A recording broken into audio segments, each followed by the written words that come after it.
سعودی عربیہ ایک international isolation کا شکار تھا بہت زیادہ، تو یہ ایک شو آف اسٹرینتھ دکھانے کے لیے ایران کے خلاف، تو میرے خیال سے اس طرح کی نہیں ہوگی کوئی چیز، اور اگر ہوئی تو پاکستان کا جو موقف تھا پہلے یمن کی جنگ کے وقت بھی وہی ہمارا ہونا چاہیے کہ مذاکرات سے آپ حل کریں اور جنگ کی طرف مت جائیں، وہی موقف رکھنا چاہیے۔ نیائی صاحب، آپ کے خیال میں جو یہ موقف سامنے آ رہا ہے سعودی عرب کا اور امریکہ کا، بات جنگ تک جا سکتی ہے آپ کے خیال میں؟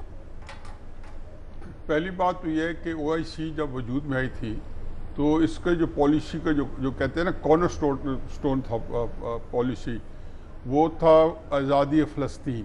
پھر اس کے بعد جب چارٹر طے ہوا تو اس میں اور بہت ساری چیزیں ڈال دی گئیں، پھر اس کو فارملائز کیا گیا، اس میں اور بھی امت کی بلائی اور فلاح کے لیے کام رکھے گئے۔ مت بھولیں کہ اصل وجود جو وجہ وجود جو کہنا چاہیے، ریزون ڈیٹر جس کو کہنا چاہیے، وہ آزادی فلسطین تھا، نمبر پہلی بات۔ دوسری بات یہ ہے کہ کل کے اجلاس میں 57 اسلامی ممالک نے شرکت کی، اس میں ایران کے نمائندے بھی بیٹھے تھے، اور اس میں روحانی کا بھی سٹیٹمنٹ انہوں نے جا کے سنایا، حالانکہ ایران کے انہوں نے پریزیڈنٹ کو انوائٹ نہیں کیا تھا، لیکن اس کی وہ ممبر ہے، ان کی نمائندگی وہاں پہ موجود تھی۔ تیسری بات یہ ہے کہ اس وقت امریکہ کا پرابلم یہ ہے کہ لیبیا کے اندر جب انہوں نے اٹیک کیا تھا تو ان کو کانگریس کی اپروول مل گئی تھی، سیریا میں ان کو جب نہیں ملی تھی تو انہوں نے وہ جنگ جو ہے ترکی اور سعودی عربیہ سے وہاں لڑوائی تھی، کیونکہ جہاں پہ ان کی اپنی گنجائش ختم ہو جاتی ہے، قانونی ان کی کوئی ریسٹرکشنز آتی ہیں، تو وہ پھر ان ملکوں کو استعمال کرتے ہیں۔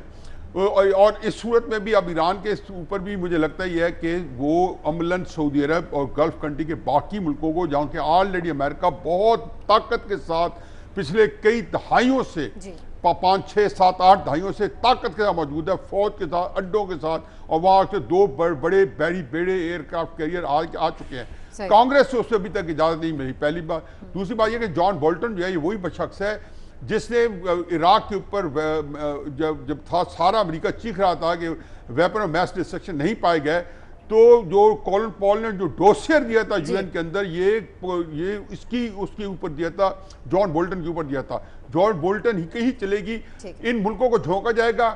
مجھے گڈ بیڈ اینڈ اگلی کا ایک ڈائلاگ ہے جو کلنٹ ایسٹ ووڈ نے کہا تھا، اس کو ایک بندے کو اسے قتل کر دیا، اس نے کہا تم مجھے کیوں قتل کرنا چاہتے ہو؟ اس نے کہا میں نے پیسے پکڑ لیے ہیں، اس سے میں تمہیں قتل کرنا چاہتا ہوں۔ تو اس نے کہا مجھ سے بھی پیسے پکڑ لو اور اس کو بھی قتل کرو، اس نے کہا دے دو۔ اس نے پیسے دے دیے، $5000 یا 10,000 دے دیے، تو وہ اس نے کہا قتل اس کو پھر کرنے لگا۔ اس نے کہا اب کیوں کرنا چاہتے ہو؟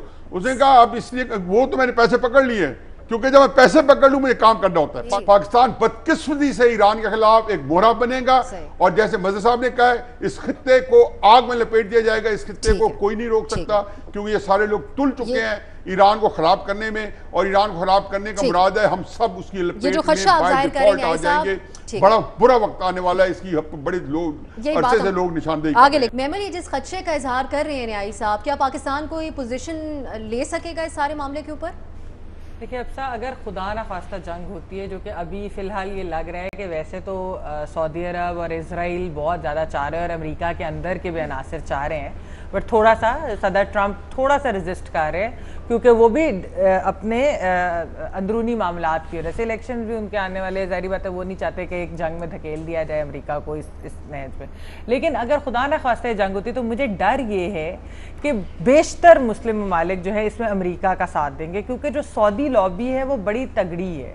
اور اگر آپ کو یاد ہو کہ جب یہ پرنس سلمان جب بنے تھے، ان کو قرار دیا تھا کہ یہ اگلے وہ ولی عہد ہوں گے، تو اس پہ انہوں نے ایران کے اوپر ایک بڑے سخت ایک کانفرنس ہوئی تھی، اور وہاں پہ انہوں نے بڑے سخت زبان استعمال کی تھی ایران کے خلاف، بڑی سیکٹیرین اور کہہ لے کہ بڑی نفرت انگیز انہوں نے زبان استعمال کی تھی۔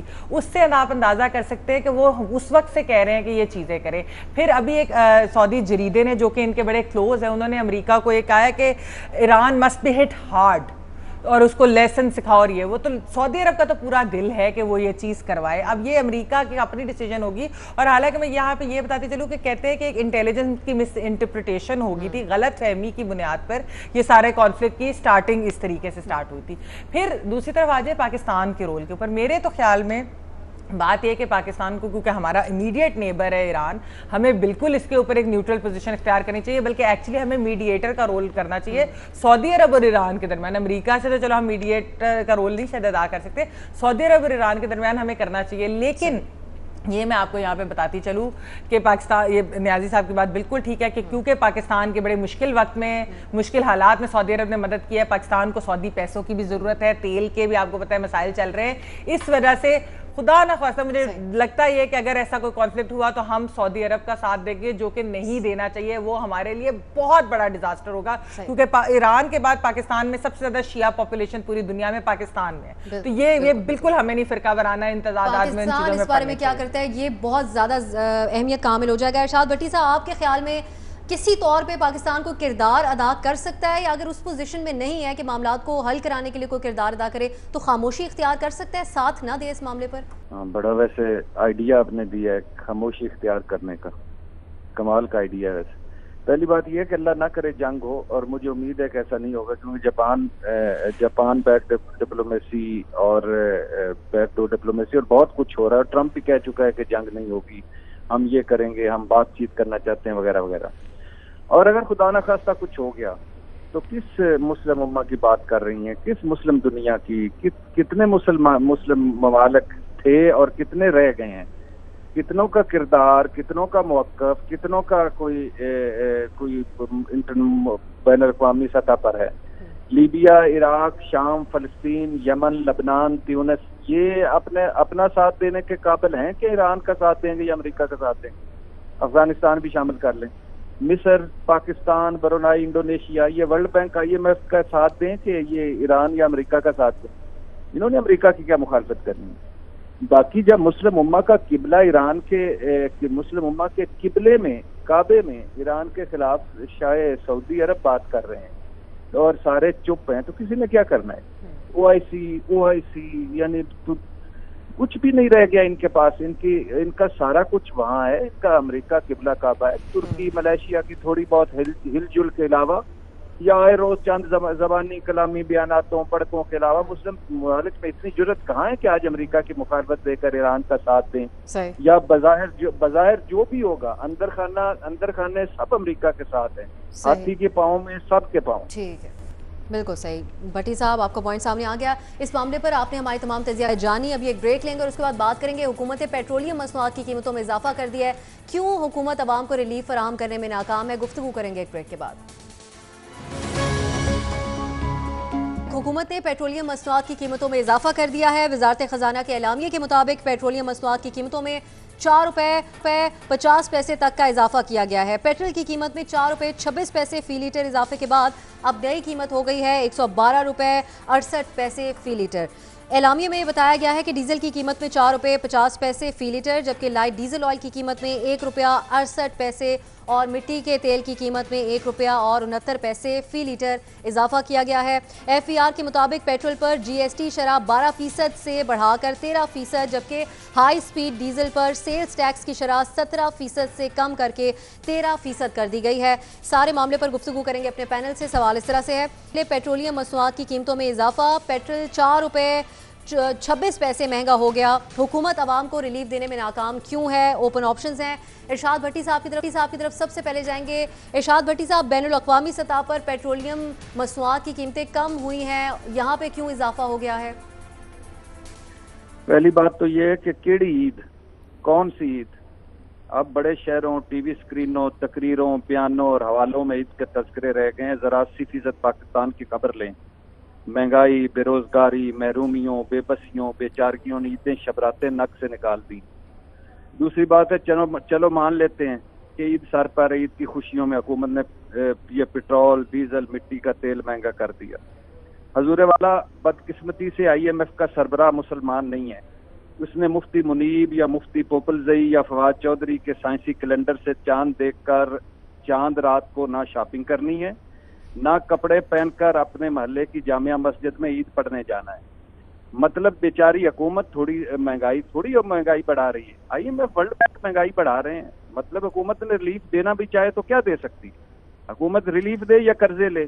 لہٰذا پیارے بچوں، جب IMF سے قرضے لینے ہوں، جب ٹیکس دینے کو شرک سمجھنا ہو، کفر سمجھنا ہو، یا ٹیکس نہ دینا ہو، ہر سطح پر ملک کو لوٹنا ہو، تو عیدیں نہیں منایا کرتے۔ یہ مقروضوں کی عیدیں نہیں ہوتی، اور مقروضوں کا مدعی لاکھ برا چاہے تو کیا ہوتا ہے، وہی ہوتا ہے جو منظور IMF. اچھا صحیح. تو کوئی نیائی صاحب، بھٹی صاحب کہہ رہے ہیں کوئی اس طریقے سے سوچنا ہی نہیں چاہیے کہ اب کیا ہی عید ہوگی. حکومت کے واقعی آپ کے خیال میں حکومت کے ہاتھ میں نہیں ہے ریلیف دینا اس معاملے پر؟ بھٹی صاحح صحیح کہہ رہے ہیں جی، ہے تو تکلیف میں ہے اور تکلیف بہت زیادہ ہے. شاید ہمارے لیول پہ ابھی وہ نہیں محسوس ہو رہی، لیکن اس بریکٹ میں کتنے لوگ ہیں؟ پورا جو پیرامڈ اگر بنائیں تو ٹاپ کے جو 2 ٹیئرز کو چھوڑ دیں تو نیچے جو 3 ٹیئرز ہیں جس میں آپ کی upper middle class lower middle class اور غریب لوگ آتے ہیں، یہ تو بلکہ مڈل کلاس وغیرہ یہ سارے پس کے رہ گئے ہیں. دیکھیں کیا ہم سنتے کیا تھے کہ جب بجلی مہنگی ہوگی، گیس مہنگی ہوگی، پیٹرول مہنگا ہوگا تو سمجھو کہ آپ کا حکمران چور ہے. اب آپ کو سمجھنا پڑے گا کہ آپ کا حکمران چور ہے، کیونکہ یہ بات میرے نہیں ہے، یہ سنہری الفاظ جو ہیں ہمارے حکمران عمران خان صاحب کے ہیں. مجھے تو بڑی شرم آئے گی، میں تو اپنے آپ کو گولی مار لوں گا. آپ کو کیا لگے گا کہ آپ کا پرائم منسٹر جو IMF کے آگے کشکول لے کے بھیک مانگے، لوگوں سے مانگ کے؟ ہم نے وہ سارے کام کر دیے، ہائی لیول بھیک مانگی، قوم کو بدنام کرنے میں کہ کوئی کرپٹ قوم ہے. راگ الاپا دنیا کے بڑے بڑے فورم سے ان کو ملنے کا موقع ملا، سوائے پروڈکٹیو بات کرنے کے کہا کہ میری قوم چور ہے، میرے لیڈر چور ہے، میرے فلانے چور ہے. یہ کون کہتا ہے؟ جو کہ جس کے اندر یہ کوئی گلٹ ہو، صحیح، جو کسی ایک احساس ندامت کے اندر احساس جرم کے میں گرفتار پھر رہا بندہ. اس بند دیکھیں ملک کا باجا بچ چکا ہے. ابھی ہم ایران کو ڈسکس کر رہے تھے، ایران کے اوپر جو ہونے والا ہے، یہ سارے اثرات پاکستان پہ آئیں گے. یہ تیل مجھے لگتا ہے کہ ملے گا نہیں، اور باقی جو کچھ طوفان آنے والا ہے جو آلریڈی اکنامک کنڈیشن ہے، اس کا دیکھیں بڑا تکلیف دہ صورتحال ہے کہ آپ تیل کو بغیر کسی وجہ کے، اور عید سے 3 دن پہلے آپ بڑھا دیں. اس ملک میں جس طوفان سے مہنگائی ہے، اسی طوفان سے ریئیکشن ہونے والا ہے. ٹھیک ہے، بالکل بالکل، عوام نکلیں گے. ٹھیک ہے، آپ کا خیال آئے گا نا، اس میں تو اسی پہ ہی لوگوں نے سپریم کورٹ ہمارے پاس کام ہے. ٹھیک ہے عمر صاحب، آپ کے خیال میں کیا اب بھی اس کے اوپر بات عید کے بعد عوام نکلیں گے یا مزید وقت دیں گے حکومت کو؟ مجھے تو نہیں لگتا کہ نکلیں گے. اس سے پہلے مہنگائی ہوئی تو کون سا ہم نکل پڑے. چیزیں مہنگی ہوتی جاتی ہیں، ہماری کرپشن میں اضافہ ہوتا جاتا ہے. جو سرکاری ملازم جو ہے وہ ایک فائل کے 1000 روپے لیتا تھا، وہ 1500 لے گا. ہم نے ان چیزوں پر کبھی بھی رد عمل ظاہر ہی نہیں کیا. ہم جاتے ہیں، آپ اپنی میڈیا رپورٹس دیکھ لیں، ہم جاتے ہیں جو ایک ساٹ لے لیتے ہیں، وہ ساٹ پہ غصے کا اظہار کر دیتا ہے، اور پھر اللہ خیر صلی اللہ، پھر وہ پیٹرول ڈلوا لیتا ہے. گوشت کی قیمت اوپر جاتی ہے تو کیا ہم نے گوشت کھانا کم کر دیا؟ ہم نے کبھی بھی ریزسٹ نہیں کیا. ہم نے کبھی بھی مہنگائی کے خلاف اس طرح سے ریزسٹ نہیں کیا جس طرح ریزسٹ کرنا چاہیے. جب بھی چیزیں مہنگی ہوتی ہیں، آپ دیکھیں رمضان میں پھل مہنگے ہوتے ہیں تو کیا ہم نے پھل خریدنا چھوڑ دیے؟ نہیں چھوڑے. ہم غصے کا اظہار کرتے ہیں اور پھر اسی قیمت پر وہ چیزیں لے لیتے ہیں.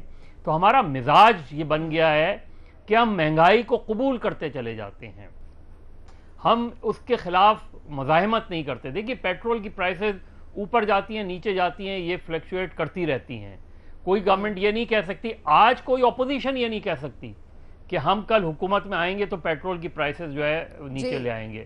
ہم نے 77 میں سنا تھا، ایک نعرہ لگایا گیا تھا کہ 70 کی سطح پہ قیمتیں لے آئی جائیں گی. ارریشنل نعرہ تھا، لیکن اس نعرے کو پذیرائی نہیں، لیکن سب کو پتا تھا کہ ایسا نہیں ہوگا. تو اصل چیز یہ ہے کہ ہمیں خود فیصلہ کرنا ہے کہ ہم اس کے خلاف مزاحمت کر سکتے ہیں، مزاحمت کرنی چاہیے. مزاحمت منیمم مزاحمت کیا ہو سکتی ہے کہ جو چیزیں مہنگی ہوں ان چیزوں کو لینا چھوڑ دیں. میں پیٹرول کی بات نہیں کر رہا، لیکن کم سے کم. بالکل میمل، آپ کے خیال میں یہ اعتماد کی کمی عوام میں کیوں نظر آتی ہے؟ ان کو اپنی پاور کا احساس کیوں نہیں ہوتا کہ ریجیکٹ کر دیا جائے اس مہنگائی کو، نہ خریدی جائے وہ چیزیں؟ سمجھ صاحب کہہ رہے ہیں. دیکھیں اب سر، پہلی چیز تو یہ ہے کہ میں بلیم نہیں اس طرح سے اس گورنمنٹ کو کروں گی. آپ نے کہا کہ پرائسز ڈیکریز ہوئے ہیں، لیکن پچھلے مہینے یہ جو مئی کا مہینہ تھا اس میں $55 سے $65 کا بیرل ہو گیا. ہم نے جب تک لیا ہوگا ہم نے ظاہری بات ہے مہنگی پرائسز پہ ہی لیا ہوگا. یہ تو ابھی ریسنٹ ڈیکریز ہوئی ہے نا، تو پرائس تو بڑھنی تھی. دوسری چیز آپ دیکھیں پاکستان کے روپی کی ڈی ویلیویشن ہوئی، ڈالر کے مقابلے میں ہم کہاں ہیں، تو ظاہری بات ہے ہمیں اس کے مطابق کرنا چاہیے. جو غلطی ایک اسد عمر صاحب نے جو اس طرح سے ریلیف دیا جا سکتا تھا، پہلی غلطی اسد عمر صاحب نے یہ کی تھی کہ اس وقت